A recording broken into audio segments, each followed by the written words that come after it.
Hello. Hey, Frode.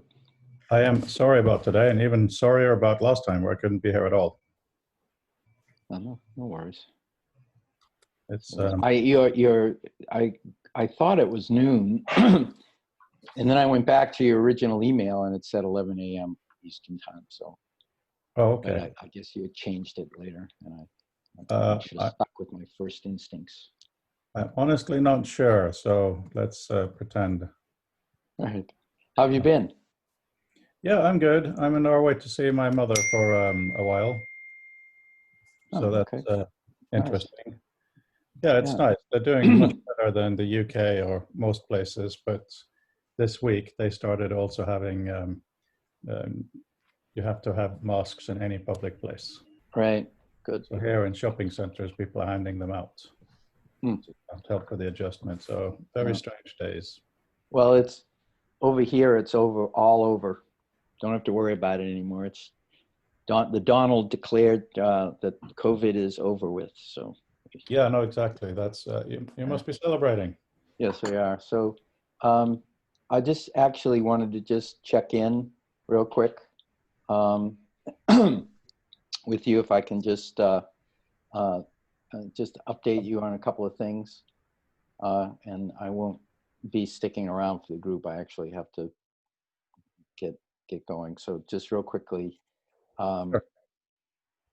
I I have put together a project for sharing with other people. And what I'd like to do is, if you're willing, schedule a time where I can uh, introduce you to the task, which is basically I've reviewed about 25 documents and created a high trail. Okay. And basically, it is a uh, revealing of my thinking about what I've read through this kind of narrative structure of the high trail. And so I thought before we moved on to the project of doing a glossary thing that we discussed for cross-disciplinary uh, purposes, that it would be useful if you just got a feel for what the system looks like. And then also I'm just finishing this up, and the next thing I'm going to do is work on the glossary thing. So that would be ready shortly after. And then the last thing is just we're really inspired by your visual meta interface.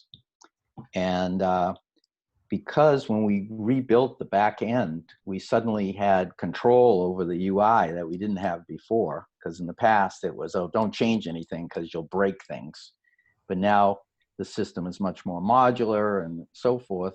So we're taking additional time to create something that really is inspired by your approach. And then, hopefully we'll continue the conversation of maybe having some kind of integration of your work with Highlighter and just see where that goes. So I just wanted you to know, because I hadn't, checked in with you for a few weeks. I wanted you to know we haven't, it's just things are going slowly, but steadily. So, and Very good. just as a quick aside, is that in looking at the work of Chris North and his colleagues at Virginia Tech, doing something called interactive AI, which is essentially figuring out ways that people can communicate to machines information that will allow the machines to assist the humans without having to have millions of pieces of data, right? It's called few shot learning, so that the machine can learn from small amounts. And one of the things they did was they focused on narrative theory and developed an approach to doing this kind of uh, what they call incremental formalism, where the machine gradually learns what the human is interested in and so forth. And through looking at his work, I've come up with some, I think, very interesting ideas that apply to the high trail. And that's, I think, some stuff that when you get into this thing that I put together, it has some things to really chew on. So that's all. I'll let you get to your other folks here. I don't know if they're here or sitting in the background. But with that, I'll say thank you for your time, and I'll be back in touch. Yeah. Probably email you about setting up a time that's convincient to That's get good. together Thank online. you for the update. Okay, take care, man. What technology Okay. stack are you using? What's up, Peter? What technology stack is he using? Oh, so we have it's basically a web-based product built on Java, but script. But Dave has brought in all kinds of new authoring tools like Phoenix and the list. I'm not even that familiar. I'm not the technology guy, but some of the same stuff that Facebook and Twitter are using to do functional programming as opposed to object-oriented. But maybe at some point you can have that discussion, and Dave can join a meeting. Yeah, I'd be very interested in that. Yep. I highly recommend the partial lenses library in JavaScript. All right. Very good. Thank you. Take care. So sorry again, everyone, for Monday. That was, yeah, I was basically not able to be here. But I'm glad you're here. How's everyone doing? Or rather, both of you. Gunther, we haven't heard from you for a while. Yeah, can you hear me? Yeah, we can hear you. Oh, okay. So sorry, my webcam isn't working right now, so I have to use the microphone from my laptop, so might be a bit noise in the background. Yeah, well, I had to take care about some personal issues, but besides that, yeah, things are still moving a bit slowly, and perhaps we could talk about some issues today whenever time. Whether we have the time, when we have the time to it. What issues in particular are you thinking about? Well, these are the kinds of broad issues, and yeah, where to take perhaps the next steps in the next month, I guess, so that at some point we have something concrete. So this would be just some figuring out where to focus on next. Yeah. Now, you guys were talking quite a bit after our last conversation. So is there anything worth highlighting from the talk that may be relevant to all of us? Peter? Let's see, I was just throwing out some technologies to him. I'd really like to see a JavaScript Electron-based implementation of Author that'd be a little bit more extensible, maybe some sort of a plug-in architecture. Can you explain more what that would entail, what it is?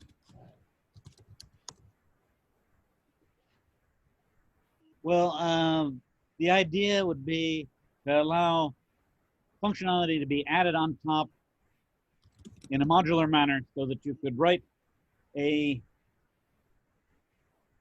new command that could automatically be picked up by the user interface and exposed, and you basically have a JavaScript file, stick it in a particular directory. When the program starts up, it could load all of the files from the directory, adding extra functions to its database of known commands.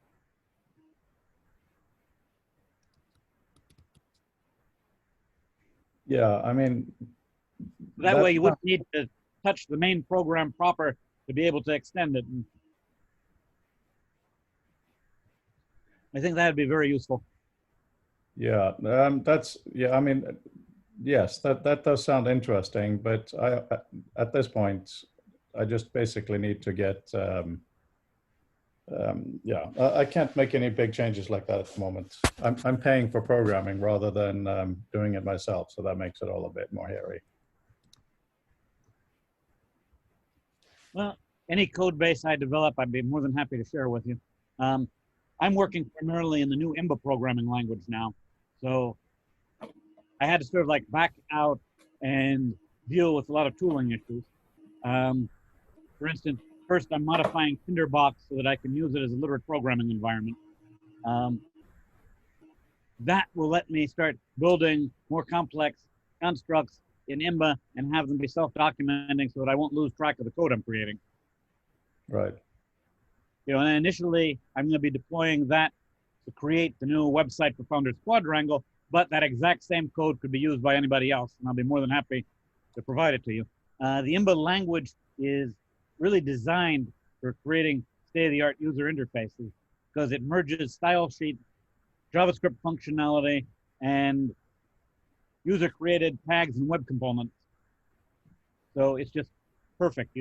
For an example, in IMBA, I was able to throw together a markdown viewer in like about 6 lines of code just by pulling in an existing library and tying it in to the IMBA control structures. So it's very elegant and very high level. You start building up composites with layers and layers of functionality on top. It has dynamic binding to an underlying data model so that as the underlying data changes, everything in the user interface gets updated on the fly. It has a big speed advantage over React. So it just looks like it's the tool to be looking at going forward for doing anything really exotic in terms of novel user interface. And that would certainly let you do your own programming too. It might be able to free you up from having to deal with hired paid programming from the outside. Yeah, that's interesting to at least be able to contribute to it. But there's one thing I've been wondering about that I wanted to ask you about, and that is, Sure. As a New York lawyer, Yep. What did you think of Hamilton? I didn't see it. Oh, you haven't seen it? No. Oh my God, you live in New I York. haven't even been to the city since the place got so violent now. It's not safe to go into New York City anymore. Yeah, that seems to come and go in waves. I was there in the 90s a lot, but yeah. Yeah, we're back in the 1970s, waiting for Charles Bronson to come in and clean things up. Yeah, it's gone like that again. I was just wondering, because so much of the stuff of technology we talk about comes down to why we're doing it. And that's kind of what, I think that becomes almost a schism between different discourse communities. For instance, a lot of my Californian friends, they're all about saving the world, but they think the technology is a detail. And then you have on the other side, which technology is best, but best for what, you know? So that's why I was asking. Ah. So, you know, the story behind the founding of your country is just, I find riveting and moving and very difficult to get away from when we're looking at what we should build to go forward. What are we building infrastructures for? You know, how should people be able to interact with information online? It's like cyberspace is a whole new country, right? In a way. Yep.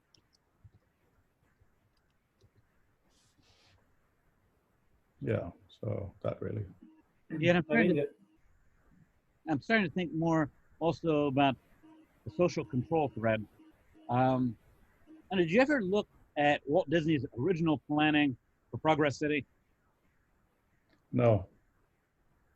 Okay, before Epcot Center was created, Walt had the original idea of building an actual city. There would be a showcase of advanced technologies, but part of the planning entailed needing to escape from the constraints of the normal political system. So as part of his architecture, there wouldn't be any actual permanent residents, which would enable him to not have voting and have the corporation make all of the decisions. It would be like a maximum of 50,000 people being rotated in and out of the community with no one being allowed to stay long enough to be able to claim voting rights. Interesting and bizarre. Yeah, very interesting. There was just, let's see, I tweeted out a link to a podcast that came across my desk the other day. Let me see if I can find that. I'll paste it into chat in a second.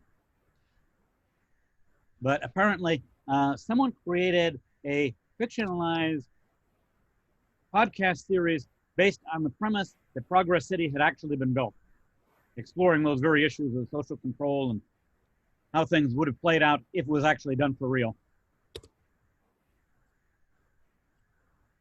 And it kind of fits in with my thinking about future universities, because how can you structure them, create the most kind of a positive environment and culture on campus without getting into heavy-handed authoritarianism? Yeah, I mean, that is exactly the issue, and that's what's so interesting. I mean, Hamilton, being a super intelligent person, he was naturally inclined to a degree of elitism, I would say, not to put words in his and he also didn't necessarily agree that everybody should be having an equal say in everything. And at this point in history, we have to start questioning what that really means, because yeah, it's getting a bit scary. Yeah, it's getting scary. I'm not saying we should have an authoritarian situation, of course not. But it's interesting what you're saying. We need to look at lots of different models. Yeah, there's a link to the podcast with a couple of those ideas coming into the stream. The other thing, did I ever give you the link to Exhuming Epcot? I don't think so. Okay, let me pull that up. Hang on.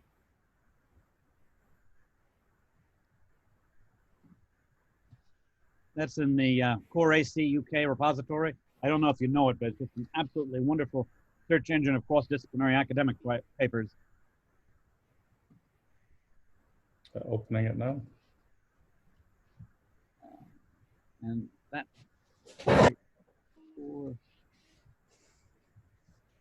yeah, if you're searching for anything jumping across disciplines, that's the search engine to go to.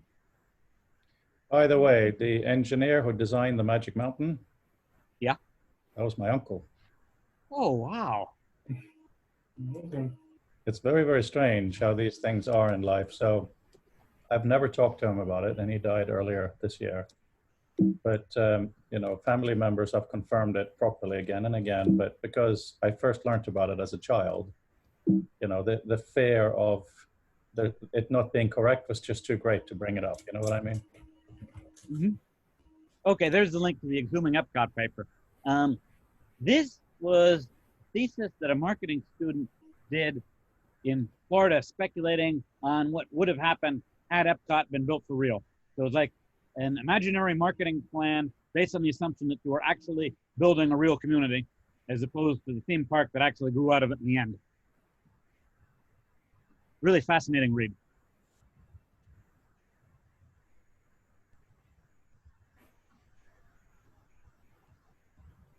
Then, interesting.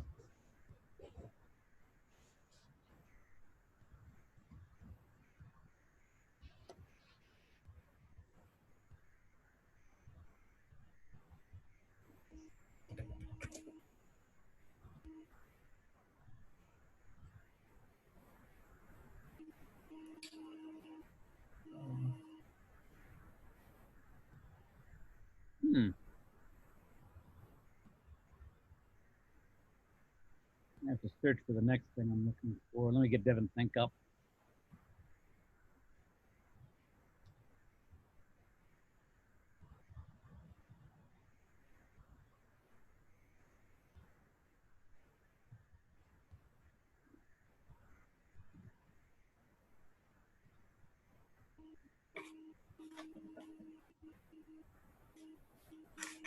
There's a faint sound coming in every once in a while, like an electronic sound, and it reminds me of Doug using augments, because some of that gear was, obviously pretty old-fashioned. So you had, when he clicked things, there would be some kind of an electrostatic sound. Kind of interesting.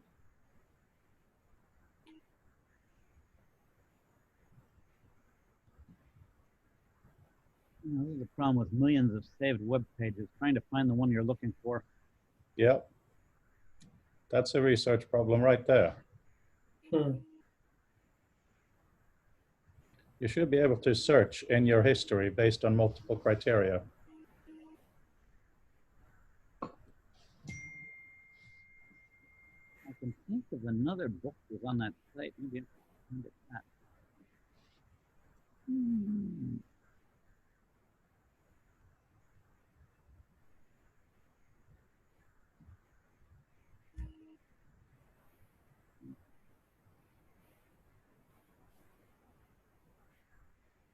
Oh, it's so annoying. I know I have it, but I'm trying to find it and I'm not doing well. Yeah, don't worry. But Gunther, is there anything, do you want to talk about what you're trying to implement later, or do you want to talk about some of that now, or how are you feeling? Yeah, I mean, we can talk about it now. Unfortunately, I was just looking for a website. I thought that I bookmarked it, but can't find it anymore. And it's a bit about yeah, kind of end user programming models, which is somewhat related to what Peter said, that he would like to have a author with a kind of a plugin system, which I think is important. And anyway, so that the environment was about having agents that you could drop into your workspace, which is kind of a similar idea that I had. So, for instance, if you imagine that you have a, well, let's say a node cards environment, and then there are different kinds of ways you can arrange these node cards, and who knows what might be best. And one idea is to in that space to throw in an agent, and this agent might have a tiling algorithm, some sort of heuristic, and then it would rearrange your workspace, which is kind of an interesting model, because you could actually then, if you do it well, uh, see your data from different kinds of perspectives, and each perspective would be an agent. And yeah, they could also, of course, talk to each other and exchange information about perhaps even metadata. What kind of things are you actually looking at? And then this could be picked up by other agents who then can come up with uh, better spatial arrangements. So this is one sort of quite a, yeah, an interesting approach. And I think it's also important for, if you think about modules and having various means to extend your system, then I think it seems that this is the way to go. I mean, I've been thinking about this issue of having an environment that you can change for quite some time.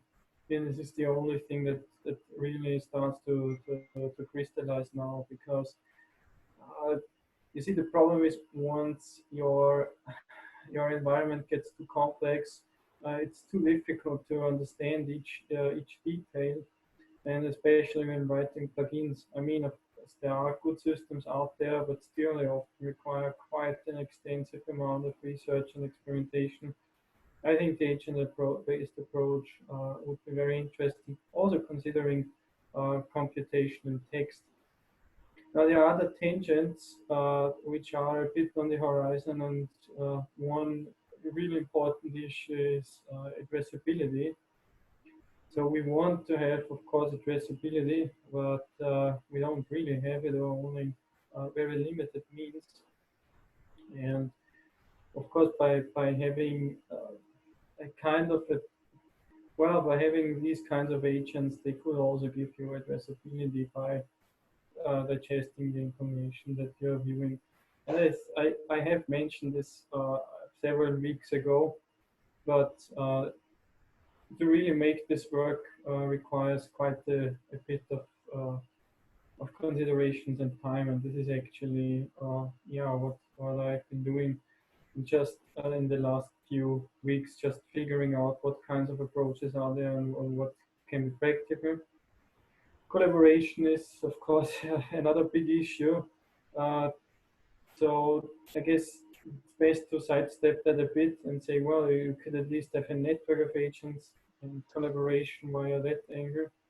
And so what I will try to focus on is to have uh, this idea of computational text and arranging information working in a, yeah, in a narrowed down scenario. I mean, you know me, that I would like to have the completely integrated system, but I think that's it's better to for me now to focus on that issue, such that we have maybe a search engine, maybe some kind of text that you can view, and then you have some links, for instance, that are suggested by the system, and which can be traced back to the processes that are responsible for inferring information. And so this, I think, will be important also because, I mean, it's all interconnected. Peter's now looking in his browser history, and it would be also necessary at some point to have additional processes in place that give you a central access to all the different kinds of data that you have. And so this is, what I'm saying is that I will now focus more on the on the algorithmic things side of things now. I mean, I'm really what I really want is a better environment to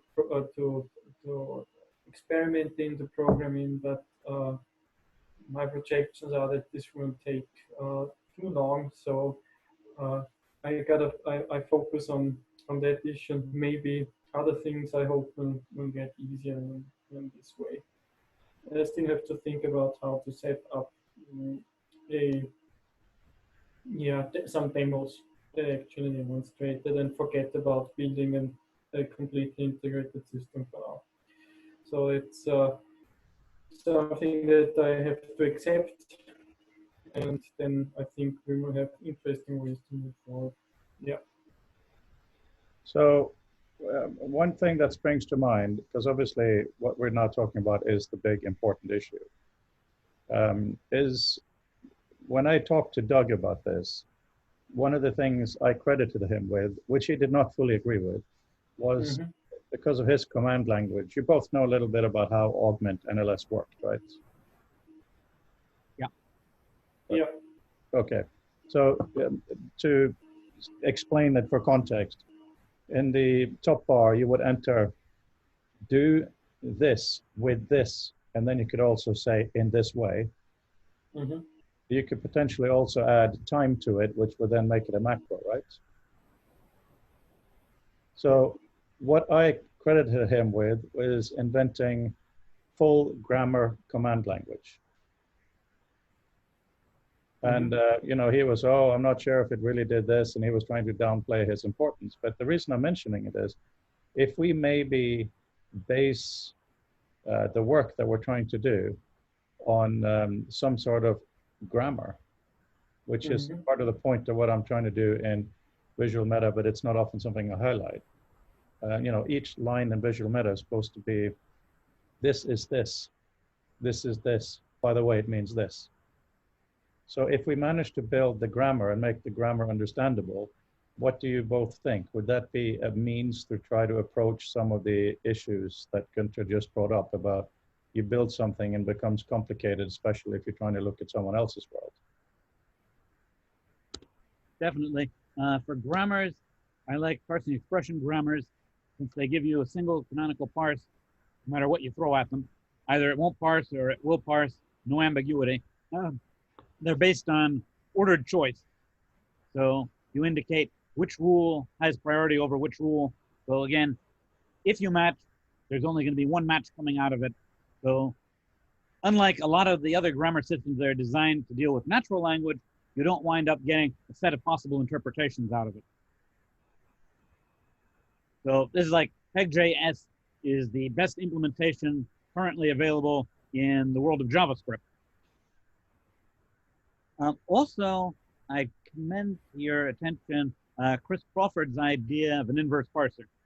I alluded to that in my entry for the Future of Textbook.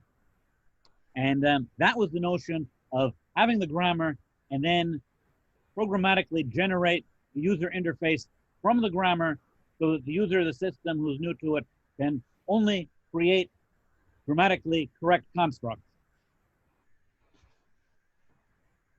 So the thing that... It's 6 p.m. Do either one of you know Jack Park by any chance? Nope. No. Super brain, super guy, close friend of Doug's as well. He's one of the people that I will just properly listen to. when it comes to these issues, because not only do I know he's clever, I know that Doug really listened to him. One thing we talked about many, many years ago in my even more naive days, but if there is such a thing, was the importance of good old-fashioned APIs.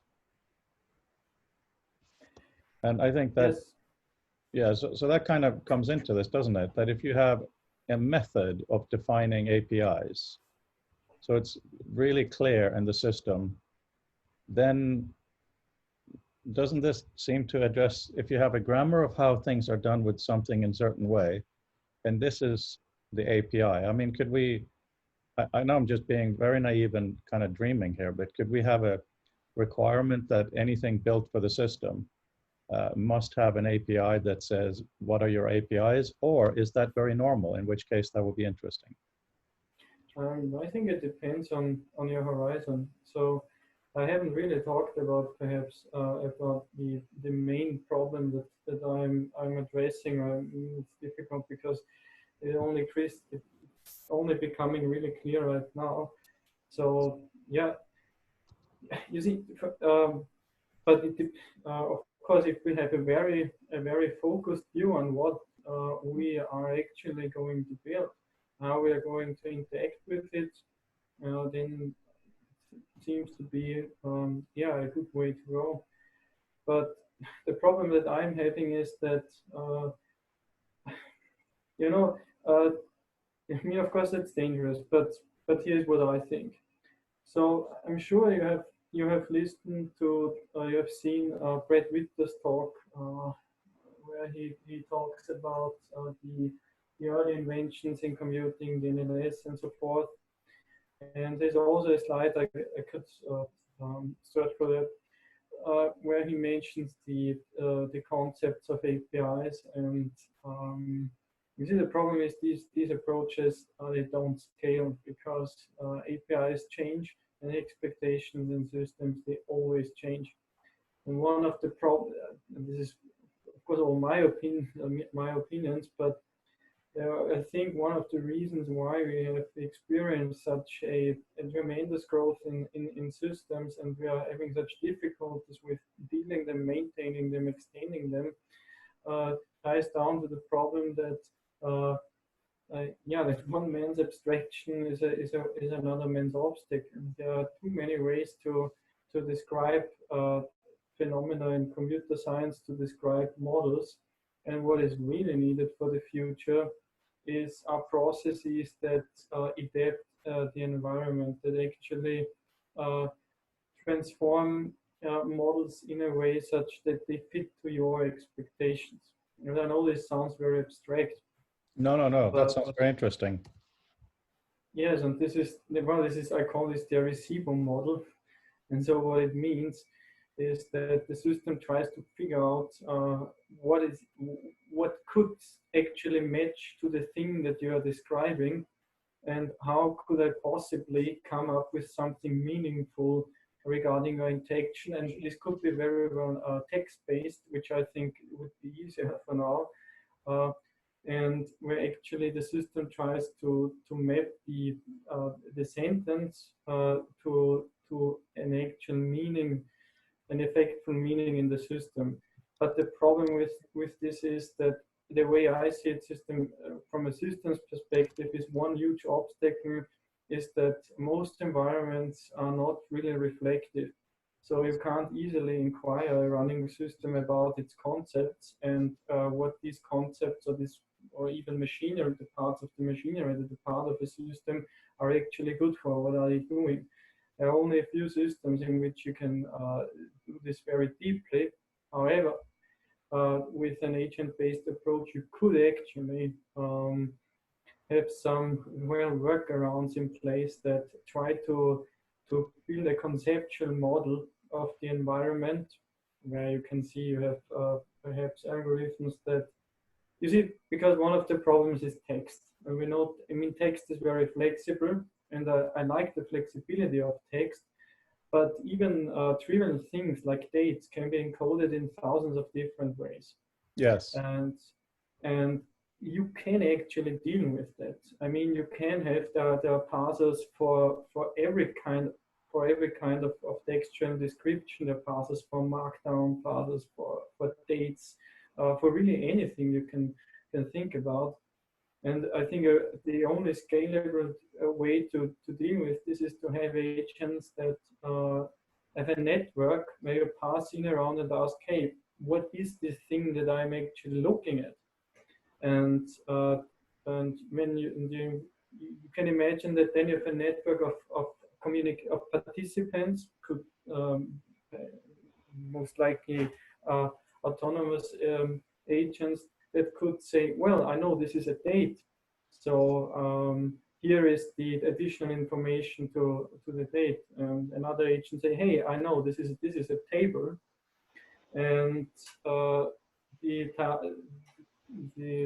problem then is how to consolidate this kind of information. But there is research on this actually being done, and I think this would be the way forward. So, and this could be also used for computational text, of course, because now you look at the thing and, well, this is a table. It might be even a citation, which is perhaps you don't even have, perhaps even there is the link is missing, or the reference is missing, and other agents could then say, well, this is actually from a publication, and so I found a link to this citation, and you could have all kinds of really anything you can think about. And nice thing about this model is that I think it also scales, because you can grow that network, and you can pass, and with every new heuristic,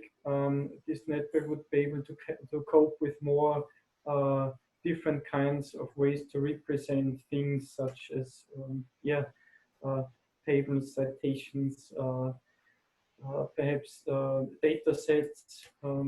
So this, I think, would be very exciting and easier to program. And you really don't want to hardwire anything. You could, of course, in your head, you always have an API, and there will be recommend. There are at some point standards are necessary, and at some point there are convenient ways or established way to do things, to describe things, and I wouldn't throw that away. But really, in such a system, the API would be well inferred and generated. And in my perspective, it's the only way, at least from the project that I'm involved in, it's the only way to really go forward, because there are just too many changes in the systems that we use, and you can't control this really. And by the way, when you said there's always an API in your head, I think that should be the nerdiest t-shirt ever, because that's really cool. I think that actually goes to the nub of it, because when you look at politics, even, just to go back to that for a moment, it's the API problem. People think that other people understand the basis of why they're saying stuff. They think there is a shared context, etc., etc. Even when you, with a close friend, make a joke by being rude, you may very well be misunderstood. So yes, the API problem. I mean, you've seen maybe in the book, there's a piece by Tor Novatrandas. He writes about X-formation. That's his term for information which is not in the message, but it is expected to be shared between both parties. Are you familiar with his book, The User Illusion? Nope. Sounds familiar, but pretty good book. I found it when I was in Berkeley with a friend who lives there. One of the local bookshops, just walked in, and that's interesting. And now he's in the book, so that's kind of amazing. It goes to it plays to the thing that we all obviously here on the call we share knowledge of, that just like the computer presents an illusion to the user of the world, so does our brain. That's the basic concept, and that's why the X-formation is just such a beautiful concept. So for you to say there's always an API in your head, I know I'm repeating myself, I'm sounding like an old fogey, being really annoying, but I'm really stuck on that point.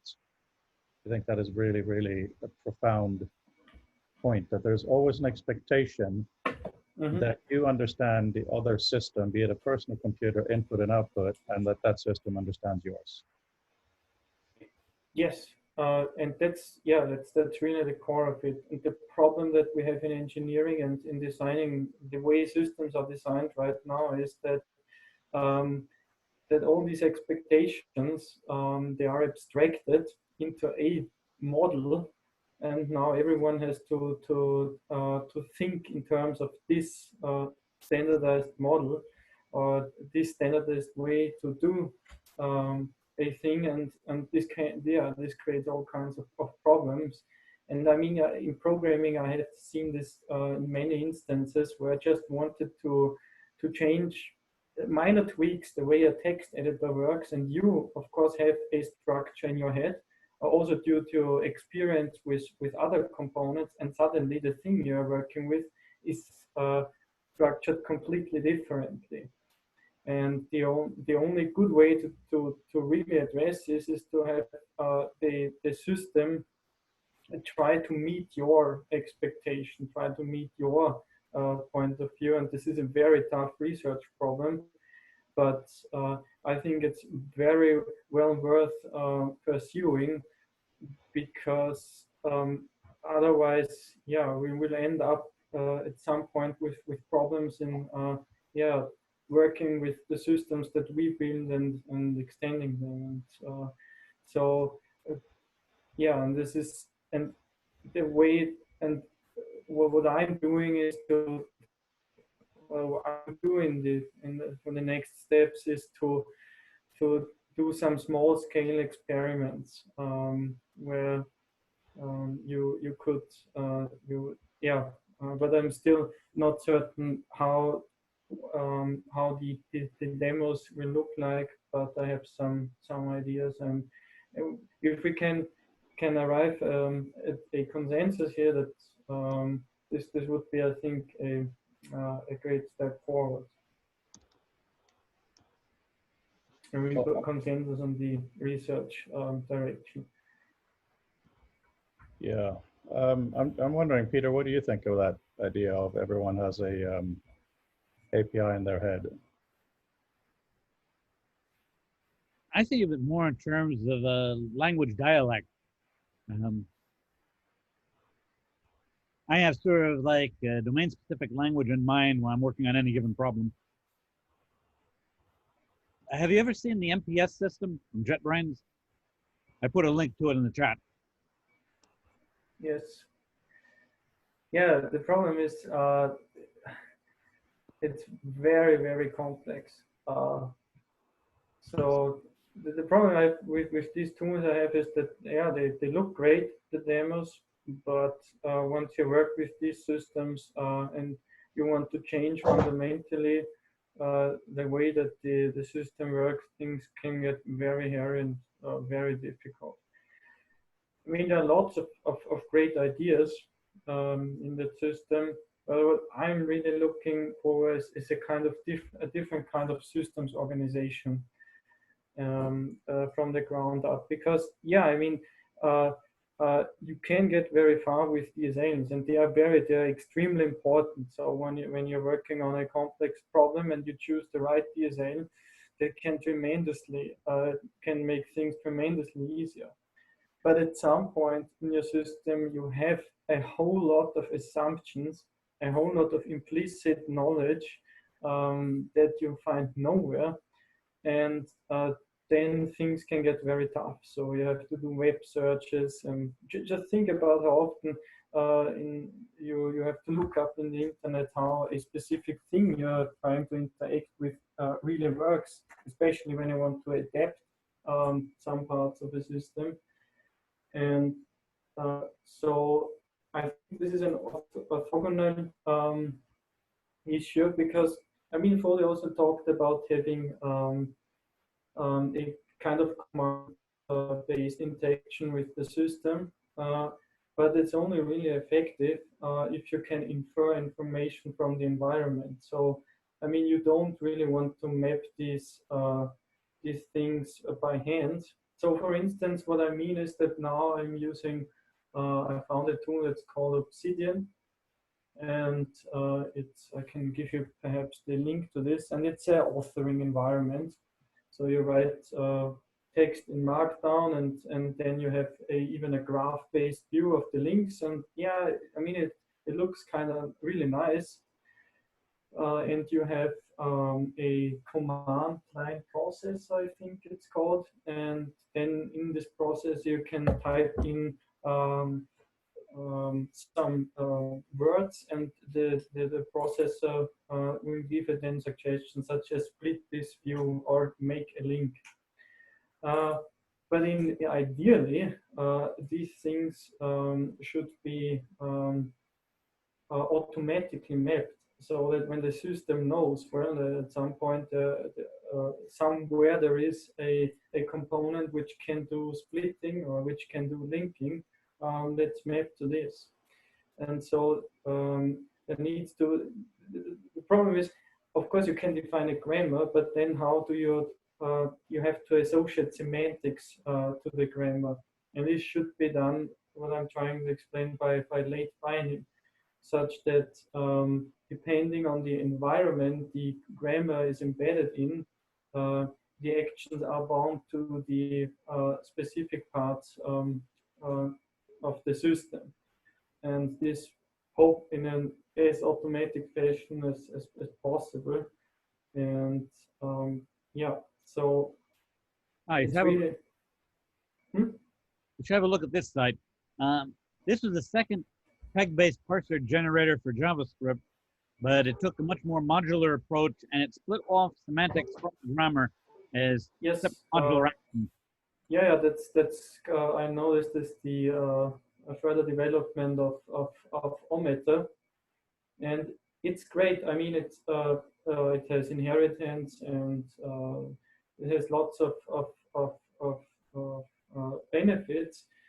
But again, what I'm trying to say is that at some point the grammar, the sentence, has to be mapped to the real categories, to the real components in the system, and with a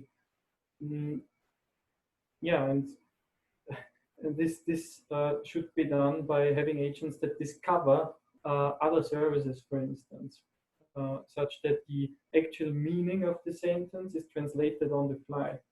So we have, of course, first the grammar, but then the semantic actions. And in Augmented, you have to early bind this. I mean, you can work around this, of course, but it's also thinking about, perhaps I can explain it differently, augmented text, so computational text. So at some point, so I'm involved in another project, and it's a school, and people can enroll, and they enroll with a WordPress form. And of course, the problem now is that I have to infer, well, who is the person who has enrolled, and what's the date. And even dates, as I said, are quite problematic. What I really want to have is an object representing a date. So I just want to ask that, I just want to know, well, what year was this, and what month. And so I have a specific structure in my mind, and now for the moment I have to do this mapping manually.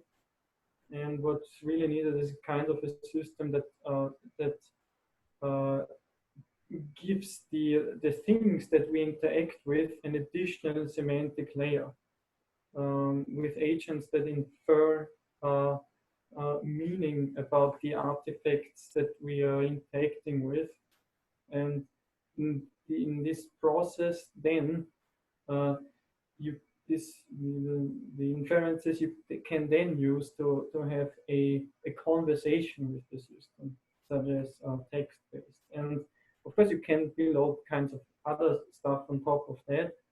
But what I really want is a kind of cognitive space that is generated by these processes.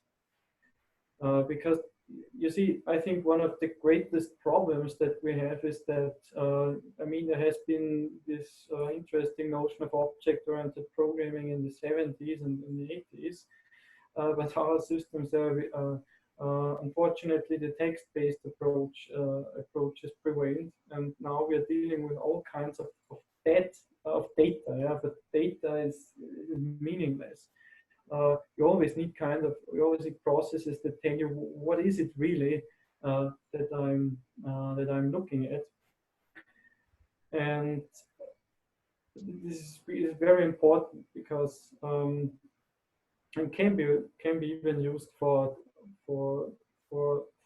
yeah, for the data that we are interacting with and for legacy systems, because even if you have XML, even that's not good enough, because you have JSON, XML, JSON, LD, all kinds of formats. And what we really want is just to have, according to our expectation, a thing such as this could be also a table, and I just want, or a date, or it's a citation, or a graph, anything, and I want to interact with it. And so what you have in such a system is a set of heuristics that give you the illusion that, yeah, you have a completely coherent environment that conforms to some degree to your expectations. And well, since I've talked so much about this, I can reveal what it is really about, and this would be the first steps. And you can laugh at this now, but towards the cyberspace interface, because this is really what we need, because the way the systems are structured, and I mean, it's crazy. So the systems have to adapt to our internal thought processes, and we externalize these by, for instance, text-based communication. Could be also drawing images, or making gestures. And now you have a system that tries to adapt to your thought structures, and this is also important for programming, because the reason for software growth is that in every kind of system you have workarounds because at some point the structure because at some point the model doesn't conform to the understanding of the programmer, and the programmer now has to work around it. And there are time pressures, of course, too. And once the systems grow, and once you have more and more developers and corporations behind it, they're huge bureaucratic structures that nobody can understand. And I mean, this seems to be too big maybe for now, but I think it's important for constructing new kinds of systems, especially in research where we simply don't have the engineering resources of even a small corporation. And I have a question for you then, or a request. Yeah. And that is, well, first, again, as a non-programmer, I know I come very naively towards this, but in Doug's world, it was very explicit how you structured it. Do this with this in this way, right? Yeah. So that's kind of a useful constraint. But the other one is, since you are talking to me here, can we usefully employ an implementation of visual meta for this? Yeah, absolutely, yes. So, of course, this would be the next steps then to make this rambling of mine more concrete and to embed it in a concrete scenario. And I think it would. I think a visual meta would be a good candidate for this. That's obviously very nice for me to hear. I'm going to give you guys a link to the current paper. Yeah. Oh, very good. Very cool. It'll be frozen on Monday. I am waiting on one person who is both very clever and near to my heart. That's why it's taking so long. Anyway, I put it in the chat. So in this current last version, well, the visual meta is obviously, no, that's entirely wrong. I sent you my own preview paper. Don't waste your time with that. I wrote a 2-page upgrade paper to annoy my supervisors to saying, what, this is crazy. So Right, yeah. So what I'm trying to say is in this visual meta, if you, once you've got the document, if you go to the very end, to the visual meta, what we've done, I'll also send you a screenshot.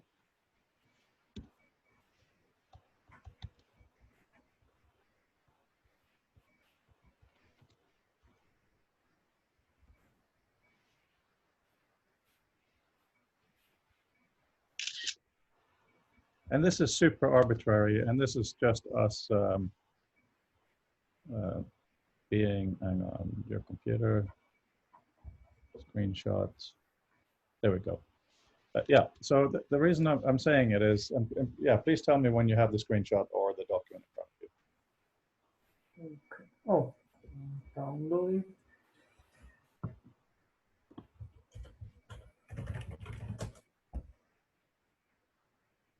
Okay, got it. Right, because obviously you guys are, you know, dealing with much more sophisticated things, but if you look at name, table of contents, level 1, author Frode Alexander Hägglund, and then show and find false. Have you also got it, Gunter? Ooh, 1 second, please. Sure. For some reason.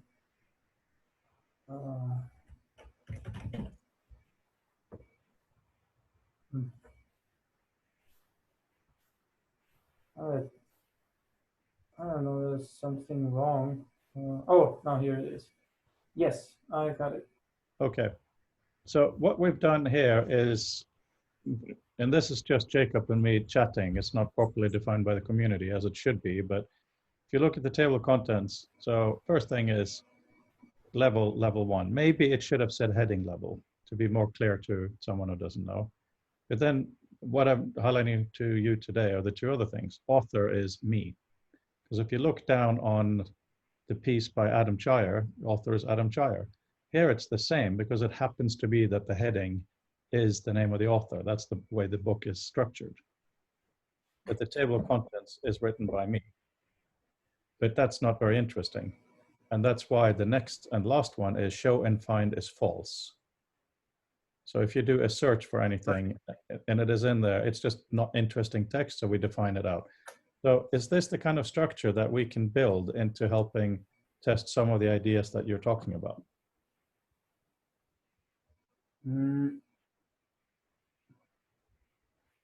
This is obviously but just about saying what a heading is, but in terms of the statements and advanced stuff that you're referring to. Yes, so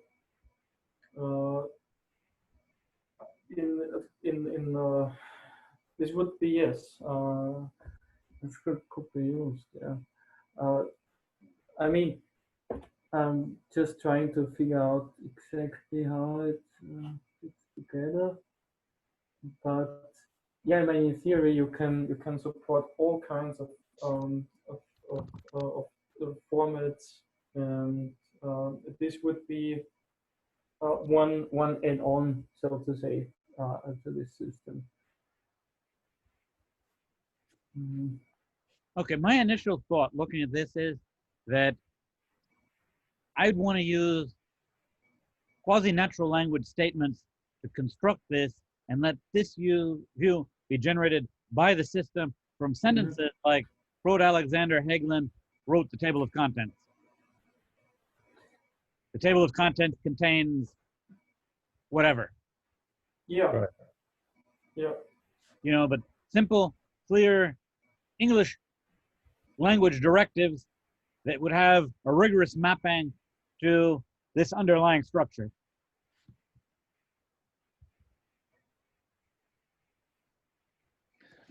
The reason I'm questioning that is we obviously need to strike a balance between the accurate mathematical notations and expressive human behavior.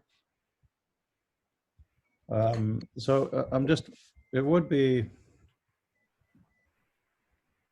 this is really, really hard, even mentally and emotionally for me to parse, because the thing that I thought Doug had that was so great, this whole full grammar interaction, is something we should support. But Gunter is highlighting so many issues and ambiguities I guess when you say everybody, you always have an API in your head. I guess it also means, well, basically this is an issue of freedom of speech, right? To Yeah, communicate, how flowery can you get?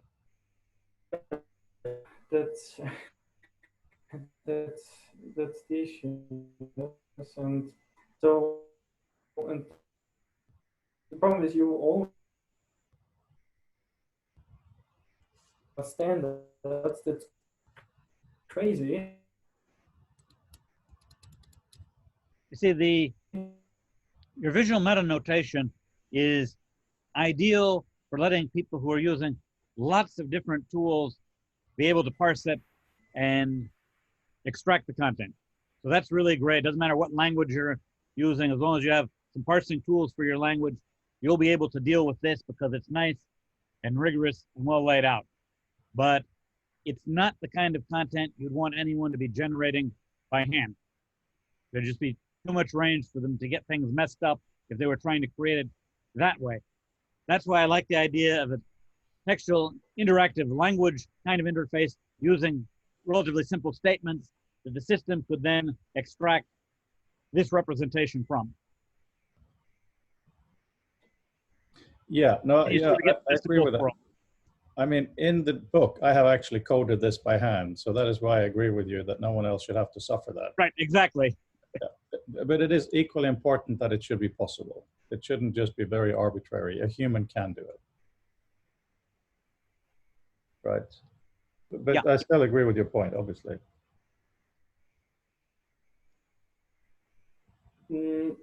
Yeah, I think that would be a kind of optimization.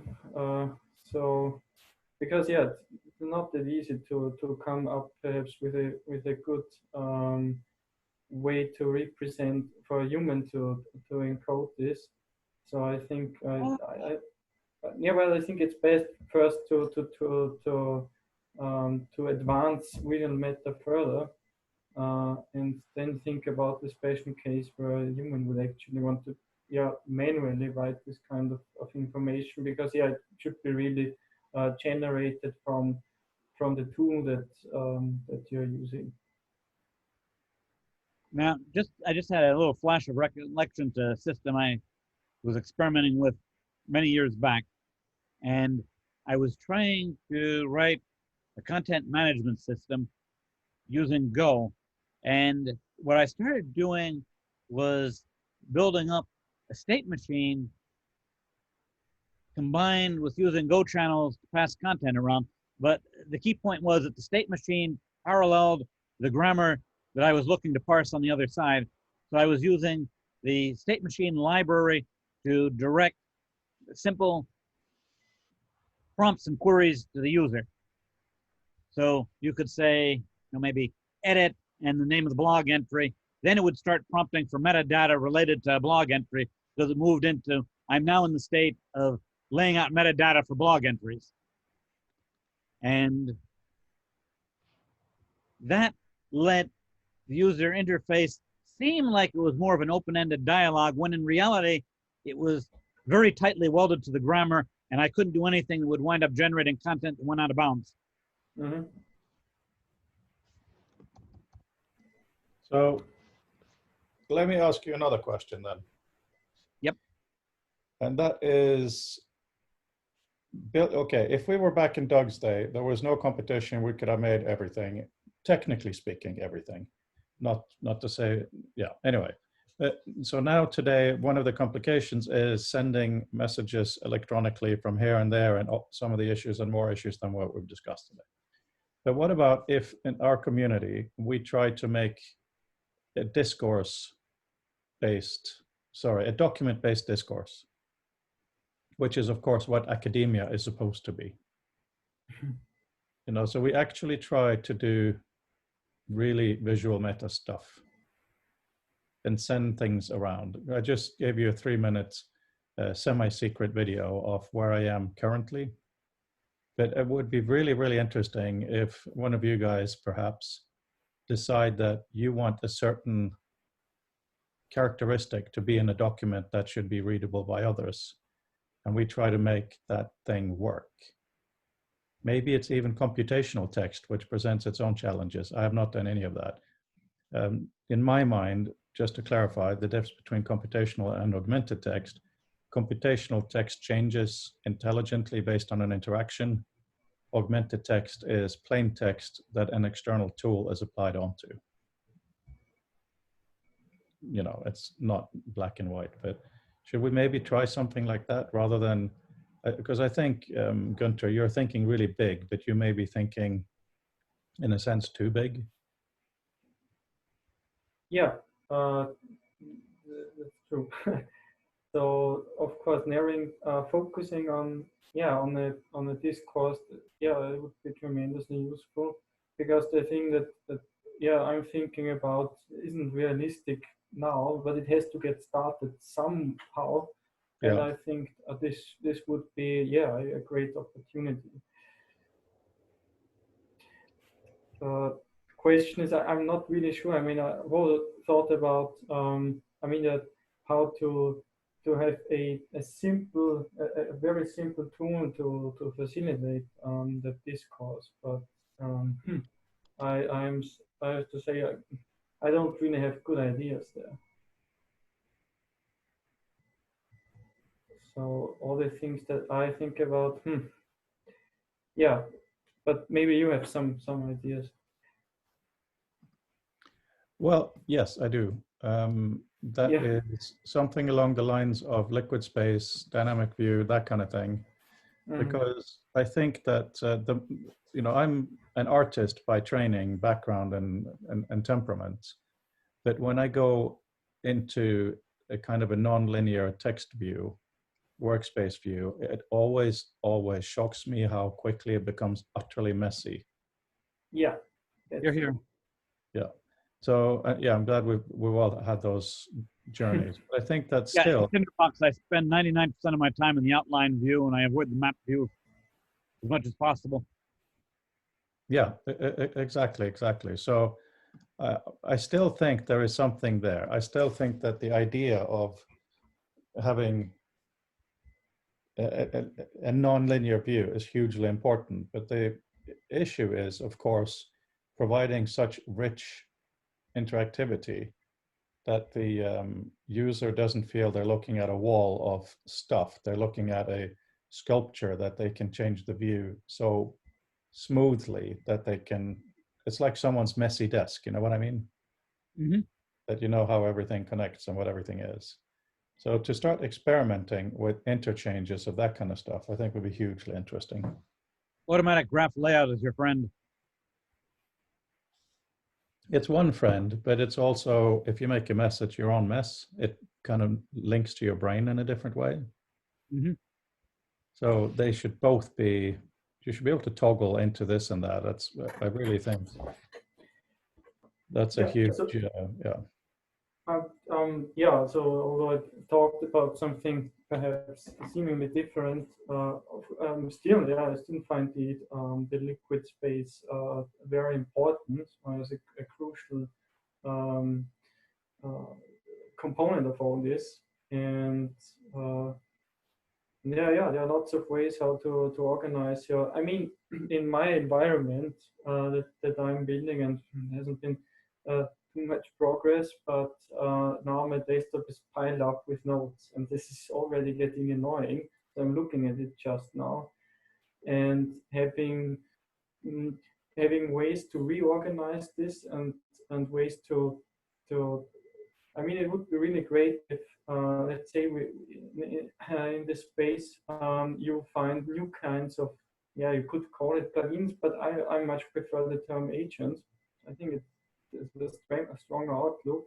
You can say, hey, well, there's another kind of agent, and you have here a entirely different view of your environment, of your notes. And I think there's a lot that can be done.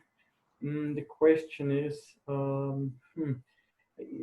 it's somehow not that easy to get started. So the question is, because first of all, we need some kind of data. So so already. So I mean, I have my notes, but they are mostly programming notes. I mean, I could work on this further and come up with a concrete realization of that idea that I've been talking about.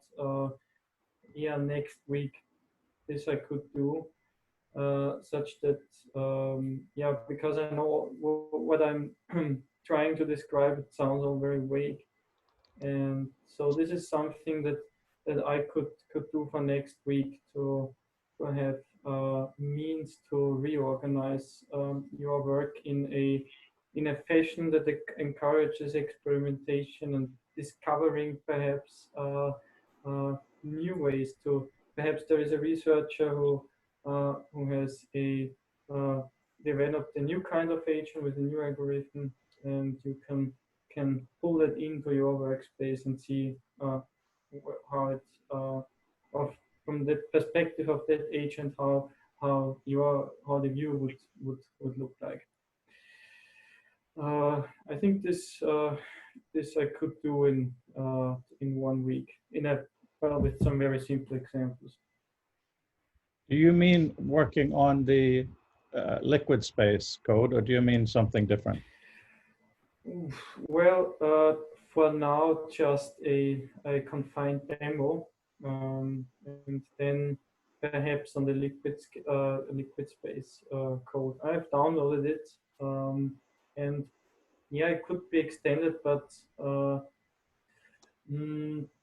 I'm not sure right now. I'm not saying you should do that. I'm just asking. I'm not trying to uh, encourage that. I'm just trying to understand because not now necessarily, but well, if, depending on how things go, I mean, I could still ask then Chris on or ask him on how, or Peter perhaps on how we could integrate it into the liquid space code.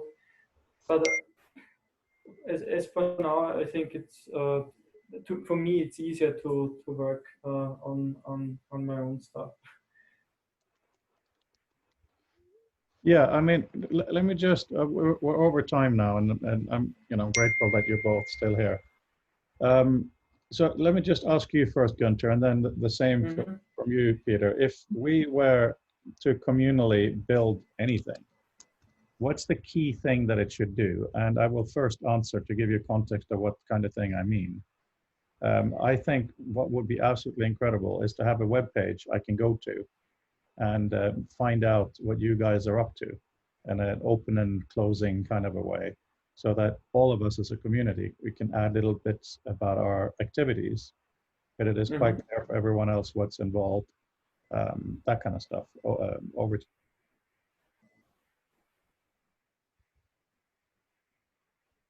Yeah, I'd be interested in implementing that in the Founders Quadrangle website.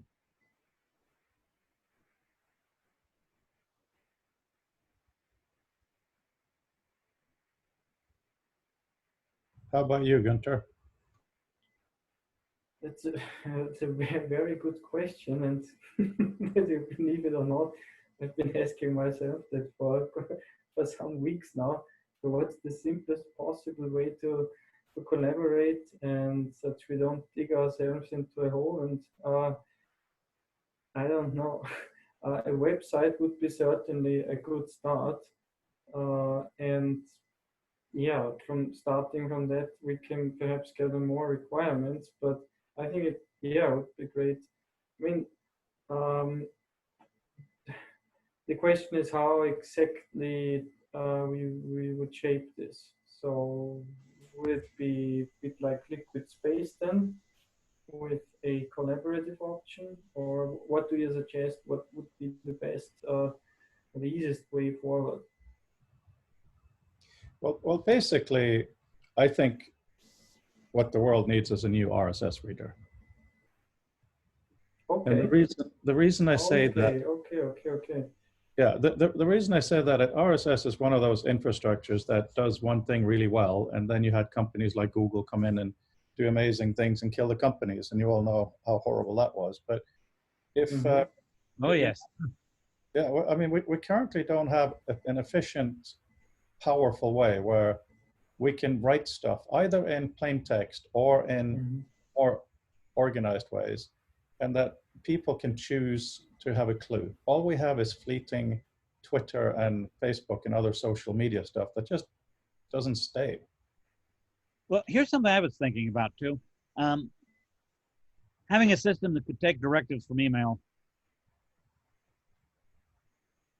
Now, I actually was like experimenting with this, way back when I had the Institute for End User Computing. Tinderbox can read email. So I had it set up so that I had a web form. The web form would send email. The email would land in an email account that Tinderbox would read. Tinderbox would then extract content from the email and merge that into its next generation of the website. The only trouble was I didn't have a closed loop because I had to manually go and upload the new version of the website onto the server. So it wasn't totally automated, but the nice thing was I could send content into the system using the email methodology, which works from anywhere, plus the email box that it was landing in was serving as a long-term archive. Right. Yeah, that's interesting. So now imagine if your email consisted of a small fragment of visual meta that would then be read in by the system on the fly and used to modify and add the content to the web page. So you wouldn't have to be going to the web page and dealing with any credentials or anything. You'd simply be a known email addressee, a known email sender, sending in little chunks of visual meta that the next time someone looked at the web page would all get merged together. And you don't have to worry about authentication systems on the server and all of that mess. Visual meta and email is very interesting.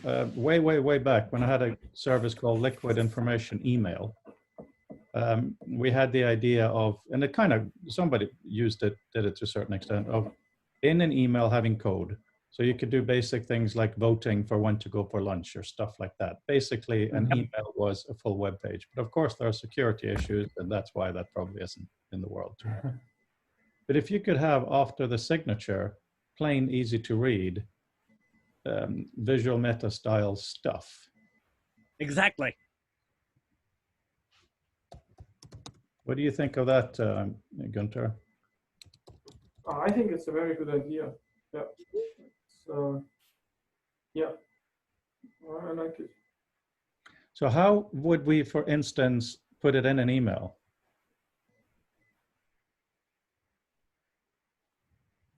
Let's say, yeah, hang on.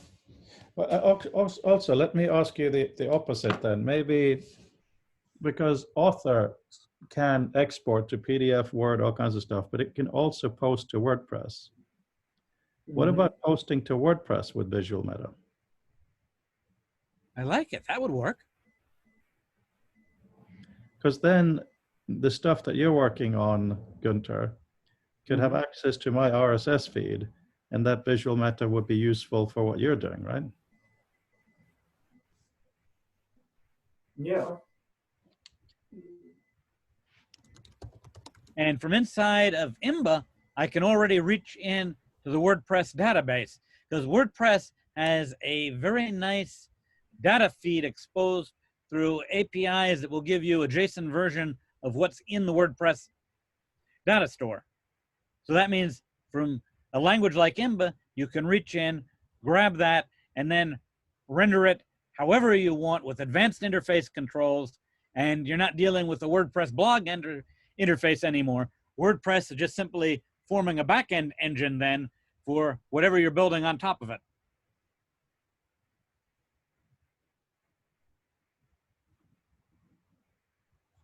Thinking.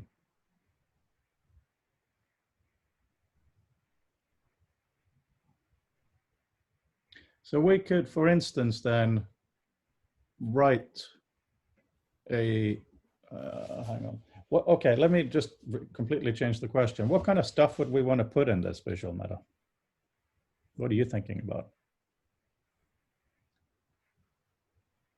I'm thinking links to resources, pointers to books, pointers to websites, to do tasks, that we're putting on our agenda to do tasks that we've completed, Mhm. and links to artifacts. So what we could build, for example, is a to-do list. And all the to-do list does is whenever we change something, it publishes that to a WordPress blog. And the other systems can read what those changes are, something like that. Yeah.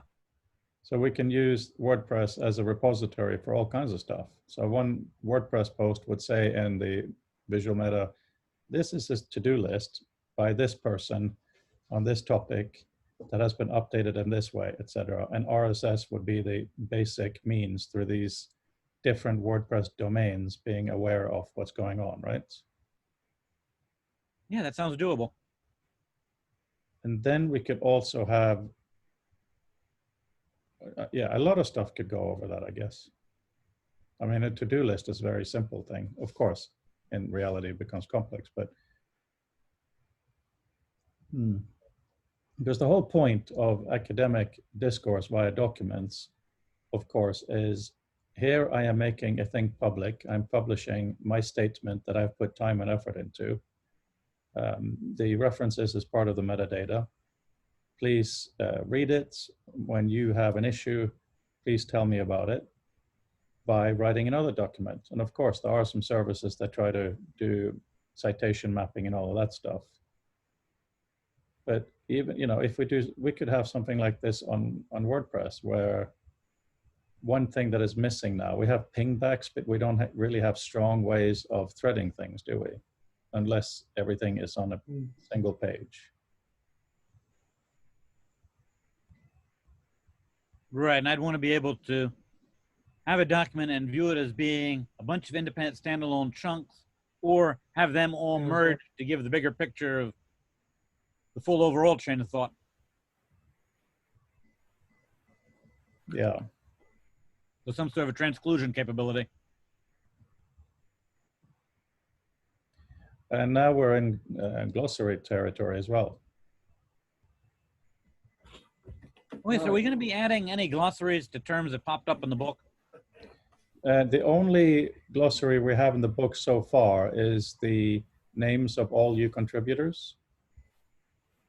The reason for that is otherwise we'll have different glossary terms from different authors and they may not agree. And that's a hugely important issue, but I think that's for the future. Because I expect you to read this PDF in any way you want, including printout. But if you read it in Reader, then all the terms you have instant access to look up any kind of a database to check what it is anyway. So I guess glossary entries would have to have a context associated with them so that you'd be able to overlay alternate interpretations of a term. Yeah, I mean, the basic thing we have in Reader now is if you select a term and do Command F, it'll show you all the usages in that document in one single list. That's the video that I just posted, by the way. And of course, if you want to go outside of that to look at other terms, it would be really cool to provide the means to do that.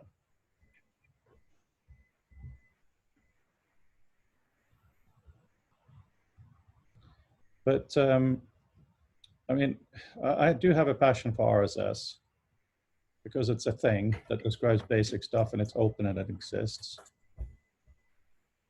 I'm wondering, maybe it's something to think about for our next chat. Yeah. Yeah, absolutely, absolutely.